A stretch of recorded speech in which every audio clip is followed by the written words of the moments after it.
les Français ont appelé la rivière Noire. Jusqu'à maintenant, c'est le plus grand barrage du Vietnam.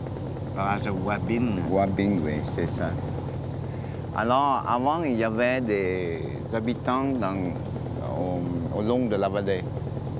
Alors, le gouvernement les a évacués à Hoa Binh, mais la nostalgie de la jungle, la nostalgie de la forêt, des montagnes, les fait retourner pour rejoindre la Reni, qui habite depuis longtemps dans les plus hauts sommets de la région. Parce que ce sont les sommets qui n'ont pas été submergés. Oui, c'est ça. Maintenant, vous voyez, maintenant on voit des îles. C'est comme des îles, mais en réalité, c'est les sommets des montagnes. Et les gens qu'on va aller rencontrer, les Yao, oui. Est-ce qu'ils vivent toujours de la même façon? Ils ont toujours une tendance de conserver leur identité. Hein? Et c'est pourquoi ils essaient de garder le costume au plus long que possible, leur méthode de vie, leur culte, leur façon, leur dialecte aussi.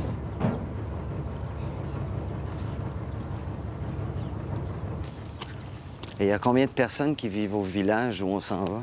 C'est plus d'une centaine de personnes. C'est un village. Les Yao ne vivent pas en grande communauté.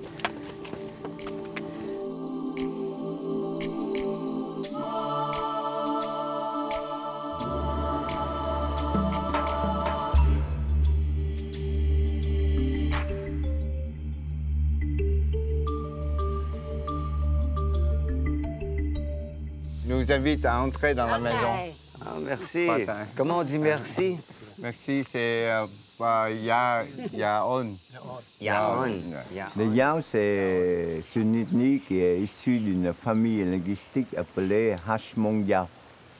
Donc, ils vivent dans leur habitat, c'est à ras terre. C'est-à-dire qu'ils n'habitent pas sur pilotis. Et les Yao, il y a un critère de beauté chez les femmes, c'est avoir les sourcils rasés. Elles portent des costumes très, très bariolés, souvent le noir avec le rouge, le blanc, et très bien brodés aussi. C'est surtout des peuples de culture nomade. Maintenant, ils sont tous sédentarisés, mais on voit encore les traces de la culture nomade, c'est qu'ils pratiquent encore ce qu'on appelle la culture sur brûlis. Et ils brûlent tout, et après, en utilisant les sangs comme des régions d'engrais, et ils cultivent là dans certains moments, et puisque c'est au flanc des montagnes, à travers des saisons de pluie, ils enlèvent toute la fertilité de la terre. La terre devient pauvre. Alors, en ce moment-là, 3 ou 4 ans, ils déplacent cette région, ils se déplacent dans une autre région, et recommence le défrichement. Ils ont tous la même origine, malgré tout. Ils sont tous du sud de la Chine. Oui, ils ont leur propre culture qui ressemble beaucoup aux Chinois, à la culture chinoise. L'activité économique des Yao, c'est quoi? C'est surtout la riziculture. Avant, c'était un peuple nomade. Mais quand ils arrivent ici, ils restent sédentaires avec les gens et n'ont appris de la riziculture des autres. C'est l'élevage de porcs, les volailles et puis la culture sur poulie, où on peut faire les autres céréales et tout ça. Dans un endroit comme la ferme du Col-Vert, où on encourage la communauté, est-ce que c'est le type d'endroit que vous recherchez? C'est le type d'endroit que je recherche, c'est le type d'endroit que tous les développeurs touristiques devraient essayer d'imiter. Ça fait combien de temps que vous êtes ici? Ça fait environ 15 ans. Sur les 15 ans, j'ai passé 2 ans à visiter le Vietnam du nord au sud. Et vous le visitez encore chaque année? Je le visite encore. Je le visite encore. Le fait de parler vietnamien, comment ça a changé votre rapport avec le Vietnam et avec les Vietnamiens? Complètement différent, parce que là, je suis accepté comme un cousin du Vietnam ou un oncle du Vietnam. Je suis plus respecté par les jeunes, je suis plus... les gens s'approchent plus près de moi, je cherche à dialoguer davantage. Ça l'a changé énormément, vraiment. Oui, mais les enfants dans le campagne... Janssen. Janssen. Yangsen, c'est le terme en gao pour parler de la chic du bétain. La chic de betterave. On t'invite là. Oh, merci. Et je la prends et Et le mets tout, là. yaoun, je la mets dans ma bouche Oui, et tu chic. et je shake. Ouais. Je sais ce qui donne la couleur aux dents des gens rouge, chic. oui.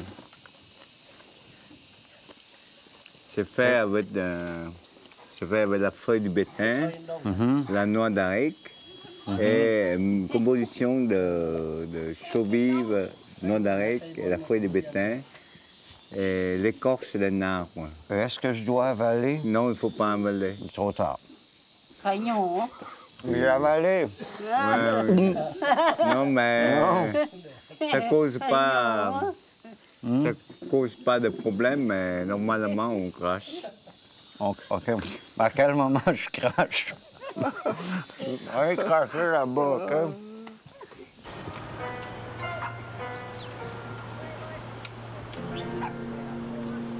Sinkamen, Yaen. Merci beaucoup. Merci. Merci pour le... Oh, miam, miam, très bon. Merci. Monsieur. Bye bye. Bye bye. Bye bye.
Tour High International, les spécialistes de l'Asie et du Pacifique Sud, fiers partenaires de la série Partir autrement.